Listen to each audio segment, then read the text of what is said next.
Ngubingelele mbukeli ngiphinde ngamukele kwesimanzozo sikulethela zona ke indaba ezifika ngaso ke isikhathi uNsika Zulu ke usephinde waqala phansi nazo ke indaba zokuthi ke alwele ke bona ke labo ke abaqolwa yizona ke inyanga njengoba ke esevuse ke elinye lamacala ke alivusa ke nyakenye lentombazane ke noma ke elamantombazane ke adlengula yiyona ke inyanga kodwa ke inyanga yabe isikhokha ke imali useqale phansi ke futhi ke nalo ke leli cala kodwa ke yena ke lapha ke uMgibe oyifebe phansi kwanongoma ke useqale futhi ke uyamunisha ke yena ke uNsika Zulu ngalokho ke akwenzayo ngaphandle ke mbukeli ngokumoshela ke isikhathi ka awuphuthume ke uyizwele nangu ke yena ke uMgibe phansi kwanongoma ke ebekela yena ke lapha ke uNsika Zulu indaba ke ayipheli kwesimanzozo kepha kuphela ke isikhathi siyabuya nezinye ngokulandelayo hlala ulinde siyabonga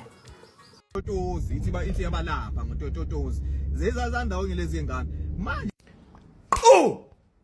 Unsika Zulu yaphinde yahlangana futhi mfowethu bafo uke kwenzeka same thing kanje last time yakhumbula ngithi ulwele abantu abaqolwe zenyanga mangikukhuza Nsika wathini kimi wathi mina ngithengiwe ukuthi ngidefende inkohlakalo ukuthi ayiqhubeke iye phambili ngikukhuza Nsika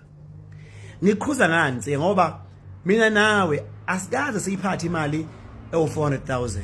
o500,000 kuma account ethu asikaze Nsika lo mali lewe sibe nayo mhlawumbe ngithi mina Mgibe lo mali angaze ngize ngiyiphathe kodwa wena Nsika wakwazi ukudefenda umuntu oxebule u100,000 from 500,000 wayewunikeza inyanga because ufuna ukuba rich wena Nsika uyezwa Nsika kusuka umuntu ono 500,000 akhipha o100,000 ayowunikeza inyanga because ufuna ukuba rich already lo muntu lowe urich unemali but ufuna enye imali ngakukhuza Nsika wathi mina ngithengiwe ngathula Nsika mawuthi mina ngithengwe ukhehlelezi ukuthi ngimdefend ngathula Nsika 2 weeks down the line wena Nsika waqala wakhala ngesafety yakho wathi awusaphephile wafaka ama account yakho la kwela ku TikTok Nsika akwaCapitec wathi ucela sikudonatele ukuze ukwazi ukuthi ube nesecurity uyezwa Nsika agcinanga lapho Nsika lwakhulu udaba Nsika wabona njengamanje uzima ngempela manje wahamba waye police station Nsika wavula icase yini i-protection order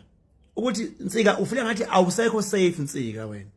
uyazi ngikukhozile Nsika wena Nsika hey mfana wami kwangagcina lapho Nsika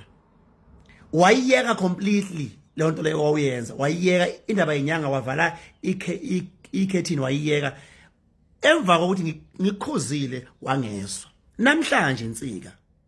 wenza nasi ivideo kumhla kabani namhlanje awuthi ngibuke Nsika umhla ka6 kuLwezi wenyaka we2024 6 November 2024 uthi Nsika kukhona inyanga eyatotoloza amantombazane amabili andawonye uqale wathi ya rape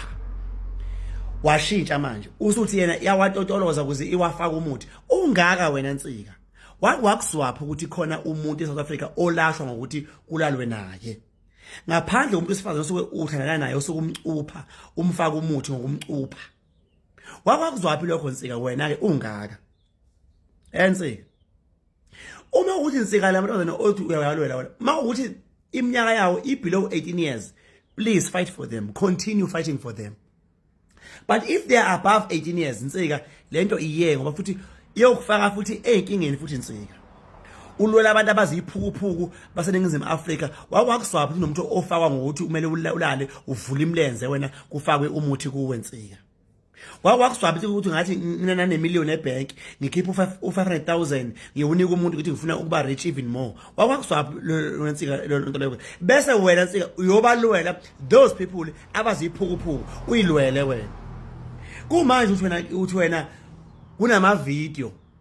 yathi lenyanga isibadlile labo sisi iyasiba bribe ngo40k kusho wena Nsika uthi une proof yalokho bheka ke leyo proof leyo ingakufaki enkingeni even more Nsika lo nyanga ngisho angiyazi ukuthi into engenendaba nayo into enendaba nayo mina i-safety yakho le ozokhala ngayo wena from now going forward buka Nsika uzokhala ngayo wena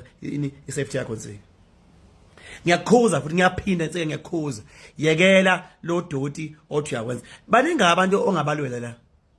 baningi abantu ongabalwela wenza amavidiyo abo yekela Nsika ukulela abantu abaziphukuphuku lo muntu ozana lawo ke awu2 asalwa ubani awanazo nona ihlobo waya ngakho thanga ihlobo before aye kulonyaka ebuze ukhona nomuntu ofakwa ngocansi na Sika yekela ukulwela ilima yekela ukulwela iphuphuku zaseningizimu Afrika ngoba uzofa ushiye izingane zakho ngiyawaphinda amaswami Nsika ngathi wena unengane encane nami nginengane ezincane uzofa uyishiye izingane zakho ngokulwela iphukuphuku zabantu baseningizimu Afrika ngiyifana ke Nsika school out